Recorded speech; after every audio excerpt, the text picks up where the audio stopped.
With Derbyshire voting for a new Police and Crime Commissioner on the 15th of November 2012, Eckington Parish TV caught up with all four candidates, together with the Business and Transition Manager from the Police Authority being replaced, to find out the impact of this new role.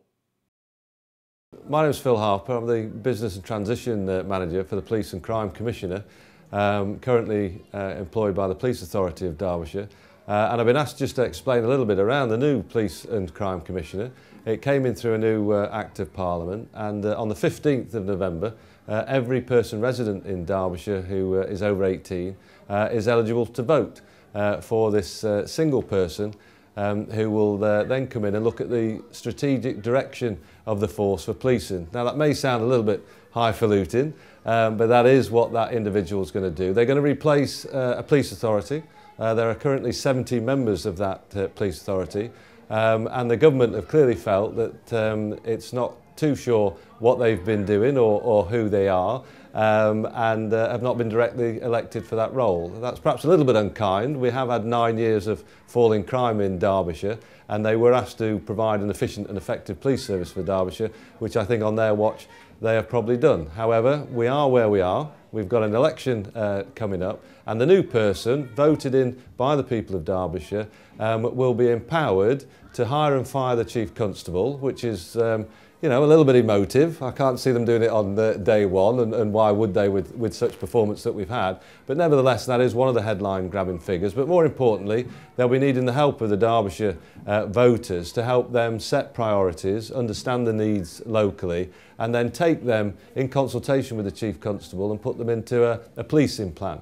That plan will then need a budget, and then they do have some powers to set the precept element of the police service bit for the budget, and then they'll then be taking that to an accountable body called the Police and Crime Panel. Again, some elected members in there, some independents, and they'll have the power to veto. So there'll be some checks and balances. It's not a police authority under another name. They will hold the PCC, to use the short version, to account rather than the Chief Constable. And they will be holding them to account as to how the Chief Constable is delivering services, because the Chief Constable will still have direction and control of police officers. So if there's any concern about that, we need to allay them. But in short, the 15th will be a big day. It's not perhaps had the publicity that we would like at this time, but it will be a big day for voting an individual in who will, as I say, be the strategic direction for policing for the force, set the priorities, set the budget to that, and also working with the Chief Constable, hold the Chief Constable to account for delivering police services.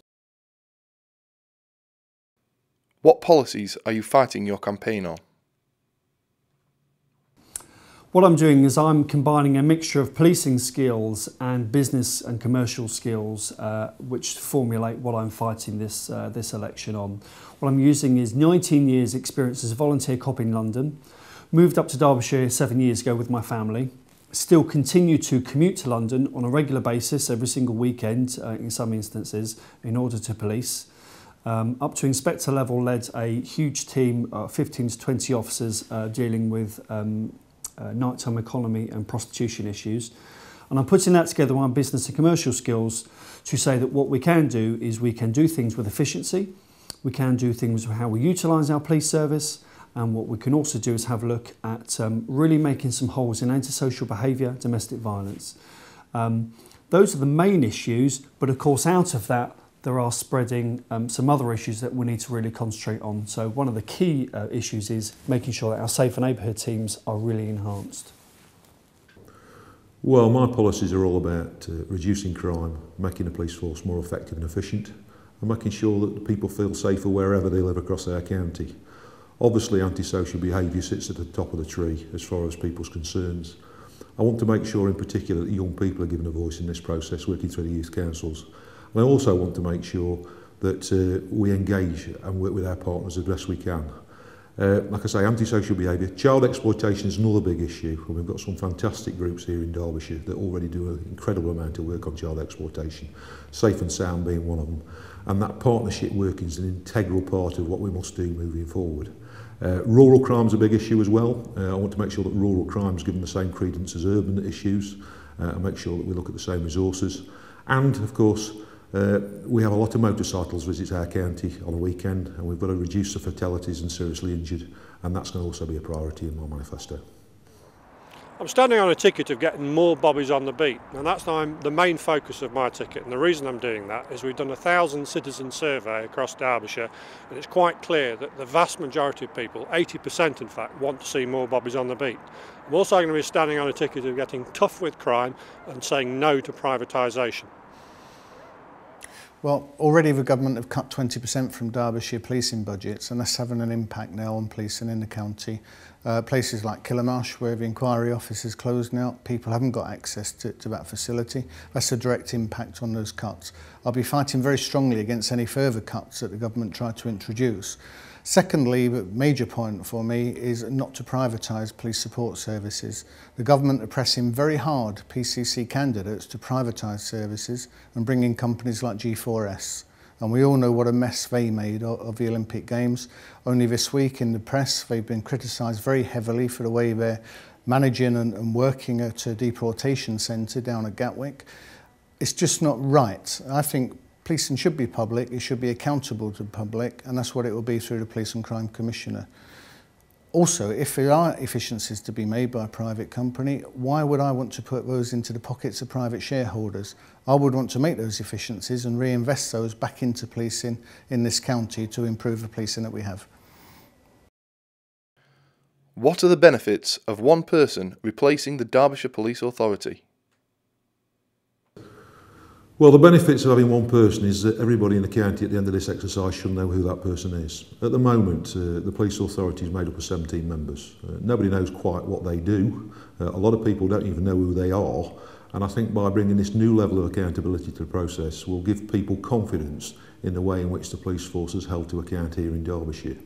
It is my view that provided the person goes about this in a way that's transparent and that people understand exactly what the position is, it's not about politicising the role of the police, it's about making sure that the public of Derbyshire's voice is heard, and it'll be my job to articulate their concerns to the Chief Constable and make sure that the Chief Constable takes on board the issues that people in Derbyshire are concerned about and the way in which they need to be addressed.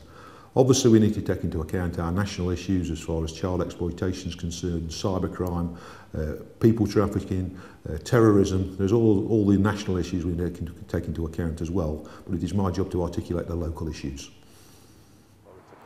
At the moment we have 17 members of a police authority, all of whom are taking expenses to a grand total of £274,600 a year. So to start off with, there's an immediate financial saving. The other thing is that we have a situation where we have a modern public sector organisation that needs certain skills to be able to set strategy and deliver scrutiny and governance properly. I've had a look at some of the strategies, and it's quite clear that not only are some of them deficient, some of them are actually non-existent. So it's important that we actually have somebody with the requisite skills to deliver for the people of Derbyshire. Firstly, I'm going to say I didn't agree with the introduction of police and crime commissioners. You've got a police authority now. We've had 9 years of crime reduction in Derbyshire, increased detections and higher satisfaction rates and confidence in Derbyshire police. I don't see what the problem was. It's going to cost £1 million just to run the election in Derbyshire on November the 15th. I think most people in Derbyshire would say we could have spent that money better actually putting police officers on the ground. However, the role is there, the government have forced it through Parliament, and I will make this role work really well. And what are the benefits to it?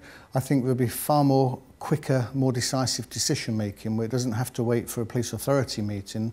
Those decisions can be taken quickly. There'll be a one-to-one interaction between myself and the Chief Constable. And I have to say, having been the Vice Chair of the Police Authority for 3 years, I've got that experience. I know the people working in Derbyshire Police at all levels, and we work very well together. But it doesn't mean to say it's a cosy relationship. I will be holding the Chief Constable to account and the police through the Chief. The old police authority was very much in the background, and lots of people that you talk to about what the police authority was all about basically do not know. So a real issue behind what the police authority did, what it was all about, But apart from that, it's a very part-time role. Mainly a group of councillors that sat on a very part-time basis to conduct the scrutiny and the governance of the police service. This, in my opinion, has to be a full-time role. But notice I say this in my opinion, because it is down to the individual PCC to decide what they're going to devote to this role. I suppose a little bit, to a certain extent, like an MP. They can devote a full week, an over full week, or a half a week. This to me is a very full-time role that deserves a full-time PCC. How will you ensure you stay in touch with public needs? The Police Commissioner has an absolute focus on being responsible to the people of Derbyshire. So yes, there will be consultation exercises and meetings right the way across the county. But one of the things I'd like to do is engage more closely. So I'm going to have, at least once a month, I'm going to have somebody from the community who will work alongside me so that they understand what the Police Commissioner is doing and I understand some of the community's perspective. I'll hold frequent meetings with community groups right across Derbyshire. I may not be able to meet every single group, because I think that's just impossible, just for the size of this brilliant county that we live in. But the police authority over the last 7 or 8 years have run events that we call Have Your Say events. Now this is where we come out, we set up a gazebo in local centres. Police officers, police authority members have talked to members of the public face to face on the street to ask them what they think about policing, what are the issues for them. I'm going to continue that. Obviously there won't be police authority members there, but there will be staff within the Commissioner's office to actually work with me on that area of work. I think it's absolutely essential to talk to people on the street. It's very beneficial for police officers as well, because they get the opportunity to talk to people they don't normally come into contact with, and they therefore get the views of citizens that may not come into contact with the police and have different views on what their needs are. Very, very valuable, and I will continue with that work.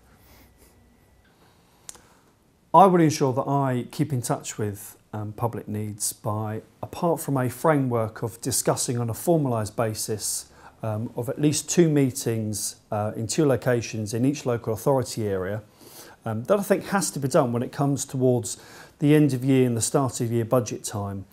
But most importantly, I think the role of the PCC is to be accountable and out there in the public as much as possible. It is not a role that is behind a desk. There is a role for being in touch with the Chief Constable and in touch with the senior management team with the police service, absolutely.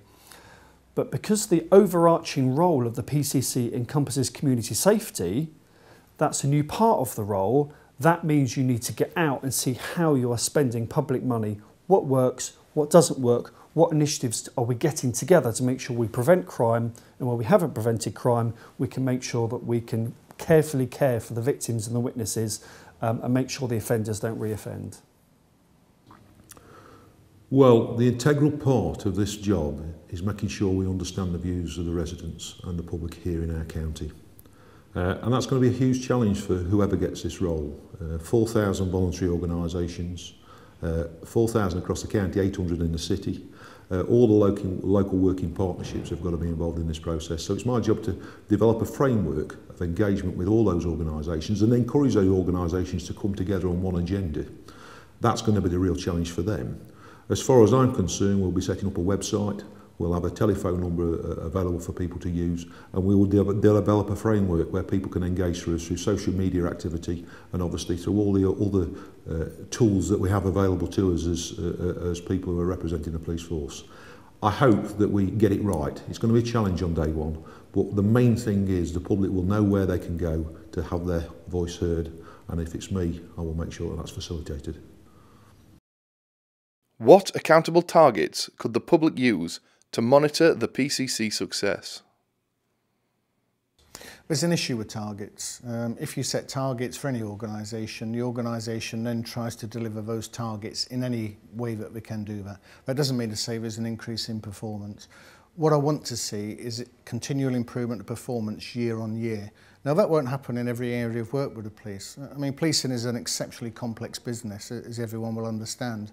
But we want to see that continual improvement every year. If there isn't improvement in certain areas, they're the discussions I'll be having with the Chief Constable.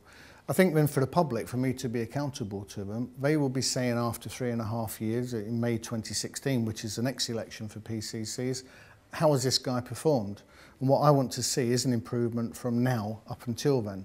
Having said that, it's going to be a big ask because, you know, Derbyshire Police have seen 9 years of crime reduction, absolutely brilliant. I'm sure we're going to see a 10th year this year, but with the cuts that we've got in budgets and in resources, it's going to be extremely difficult to keep that momentum going.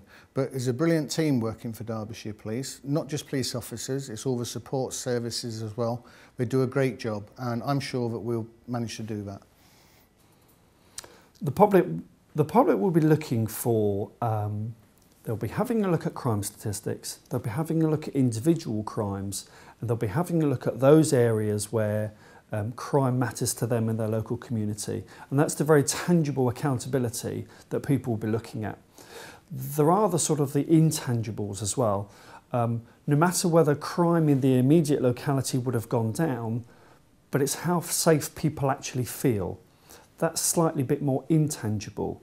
And the way we try and crack that is in terms of making people in touch with their safer neighbourhood teams so that they know where that they can go. They know a name, they know a voice, they have a face that they can put to what their concerns are in their community.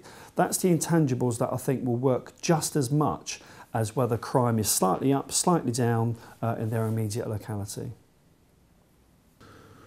Well, that's a really, really difficult question. And let me say this, targets have been scrapped and we haven't got a tick box society anymore. We're not going to be ticking boxes just to achieve targets that the central government is setting. What this is about is public confidence. And the public will see for themselves whether their police and crime commissioners are doing the job they want them to do. They'll see by the visibility of police officers on the street. They'll see by the number of crimes that are reported. And may I say, it's not necessarily the crimes that we have reported in the statistics at the moment, it's the crimes that aren't reported I'm concerned about, and making sure the public have got confidence in the Police and Crime Commissioner and the police force to deal with them. And if those crime statistics show that the number of reported crimes increases, I will measure that as a success in some respects, but then we've got to tackle the issue. Hopefully, people will see that the new Police and Crime Commissioner is playing an active part in reducing crime and making them feel safer. And the acid test will be 4 years later when they vote us back in or otherwise. I think targets are really dangerous things. I've worked in the public sector for long enough, and the private sector for that matter, to understand that when you start to set targets, it can actually deflect the focus. People can start to work towards those targets rather than a wider strategy. So, for example, when a Home Secretary sets a target for crime reduction, having made a big announcement about removing targets, guess which way the crime figures are going. So I think in terms of targets, you need to be very careful. The overall customer satisfaction rating, however, with the police and the police commissioner, I think is something that we should look at. Perhaps that's the measurement by which I should be judged. If in place at the time, could a PCC have been held solely responsible for the Hillsborough disaster? I don't believe that the PCC, had they been in place at the time, would have been held ultimately responsible, because this is sort of to the heart of what the role of the PCC is all about. The role of the PCC is all about providing the overarching strategy, providing the policing plan, in conjunction with the community safety partners, and then distributing that plan for others to work out, for others to put into action. With regards to the specific example of Hillsborough, for example, that's an operational matter. Where it would stray into the realms of the PCC would have been in terms of what the after effects were. That's the scrutiny and the governance. What actually happened on the day, operational. How we deal with the after effects, that's scrutiny and governance, and it's down to the PCC to make sure that everything which would possibly have done to ensure the safety of those people should have been done. That's where the PCC comes into play. What I would say is this. Undoubtedly, it is the role of the Police and Crime Commissioners to hold the Chief Constable to account. And undoubtedly, if there had been Police and Crime Commissioners in place at that particular time, that role would have been extremely significant in making sure that the full story came out on day one. So from my point of view, If we're trying to look back in time and say, well, if we'd had police commissioners in place, I suspect the police commissioner would have played a very, very significant role in investigating the issues, holding the Chief Constable account, looking at the issues that are raised by the public, the Liverpool football fans and the Nottingham Forest fans, the issues of the people who were at the match, and all the evidence that was available would have undoubtedly landed on the desk of the Police and Crime Commissioner. And let's hope that by delivering a Police and Crime Commissioner, it brings a new level of accountability in the future.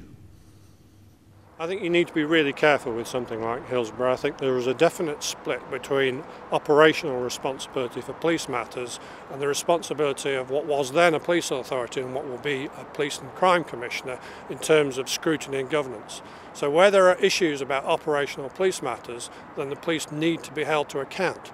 Where, however, a Police and Crime Commissioner fails to hold the police to account properly or fails to scrutinise complaints that are coming in, then that would clearly be the responsibility of the Police and Crime Commissioner, and he or she should be held to account. No, I think what the PCC's got to do is actually manage the investigation into that to get to the bottom of what happened and the truth of the matter. If the PCC is saying, look, we've got to find out what happened here, Chief Constable, what have your officers said, what have they done, that is the role of the PCC. The PCC can't be responsible for actions or decisions taken by senior police officers at any event or incident that's happening. In the same way where we want an absolute brick wall between PCCs telling Chief Constables how to do the job. What we do say to them is this is the job we want doing, but it's then for them to say this is how I'm going to do that. You can't then hold the PCC responsible if the police haven't done that job properly. But it is the role for the PCC to hold the police service and through the Chief Constable to account for what's gone wrong. If you were to become the PCC, how would you interact with and influence day-to-day policing? Well, as the elected PCC, I want to say one thing and make it very clear. I am not here to politicise the role of Derbyshire Police Force. The police in general, the Chief Constable, has a autonomous mandate to deliver policing in the interests of the public at heart. Now, it is my job to hold him to account and set the strategic policies that he works to. It is my job to make sure I articulate the views of the public of Derbyshire to him to make sure that the police plan, the strategic plan is shaped around those issues whilst taking into account the national profile and the national issues. I have no intention of getting involved in the day-to-day running of Derbyshire Police Force. That is not my responsibility, and I want to give assurances to your listeners today and say to you, it is not my job to politicise the role of police officers. I will not do that.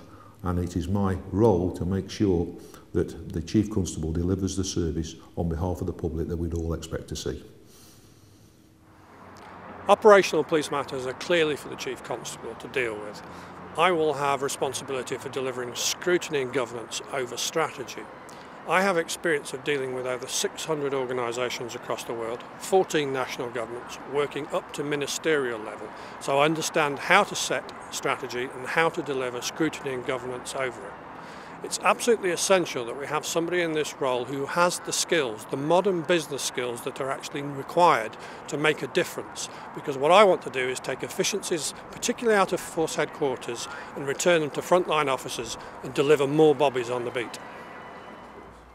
The first role of the Commissioner is going to be to set the policing plan over the next 5 years in conjunction with the Chief Constable and other professional advisors as well.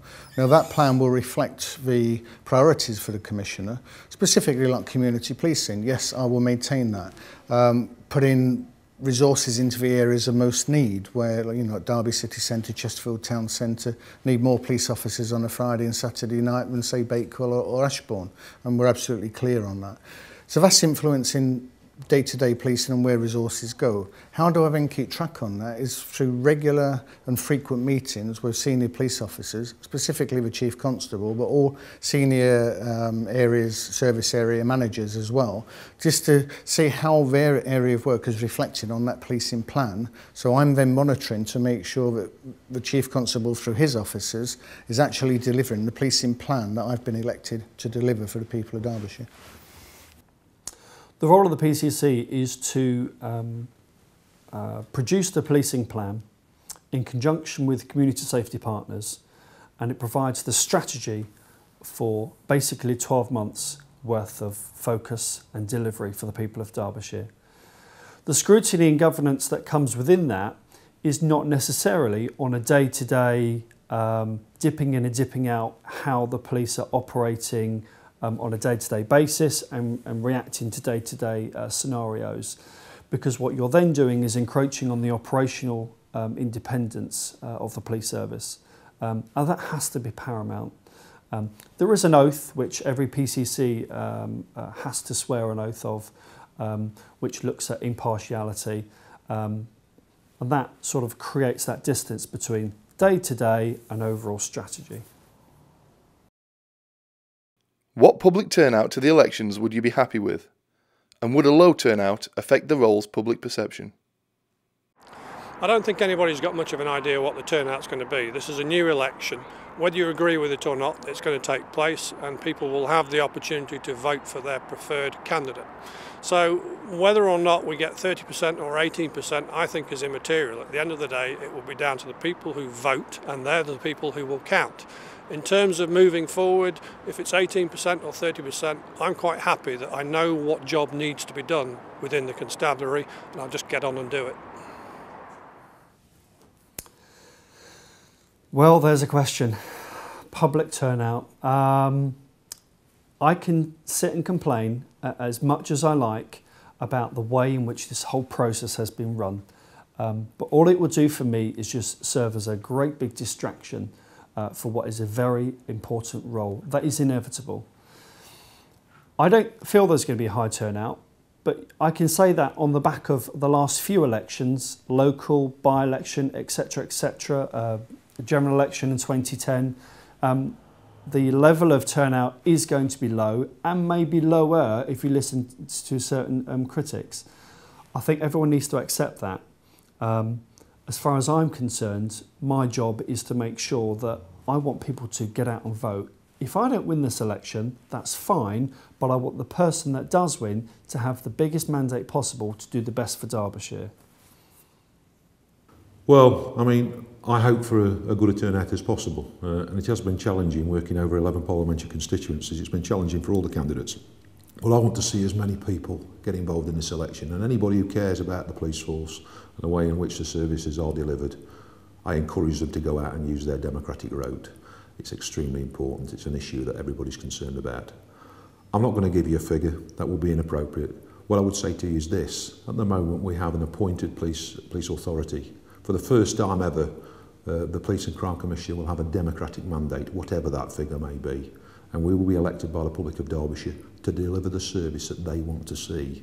And I think that gives teeth to the tiger, as you might say, and we will have a healthy relationship with the Police and Crime Commissioner, which will be on the basis of mutual respect. I'm there to hold him to account, and I hold the police force to account and deliver the services that the public of Derbyshire want to see. So let's hope it's a high turnout. Very difficult question. I have to say the whole organisation of these elections has been extremely poor. We've been criticised by the Electoral Commission and the Electoral Reform Society. The government have just not handled this properly at all. Now, there is an awareness of the elections building up now, and I'm really hopeful that more and more people will vote. It is, of course, essential they vote, because if they don't, we're going to get a Police and Crime Commissioner who may decide to carry on cutting budgets, who may support privatising and bringing in firms like G4S. What level would I be happy with? Well, I'd be happy with 100%, but we're never going to see that. And I think you'd probably get any politician saying that same thing to you. If it's around 18–20%, as some pundits are predicting, that's not good at all. Unfortunately, though, in this country, many local government elections only tracked around an 18–20% turnout. Does that give the people elected a democratic mandate? It's difficult to say. I think, you know, under the system that we're operating, it's people's free choice if they vote or not. If they don't vote, there's not very much that we can do about that. People can find out about their candidates online. They can Google PCC of Derbyshire for their candidates. Not everybody's online, of course, and the Electoral Commission will be sending some information through along with their polling cards, and they can also request on there to have them in hard copy if they want. But the polling stations will be open 7 till 10 p.m. and we accept that it's November and it may be dark and what have you. That isn't my role. My role is to help a smooth and seamless transition from the police authority to the PCC, and the election result will be announced on the 16th, and the PCC will take up their office the following week on the 22nd.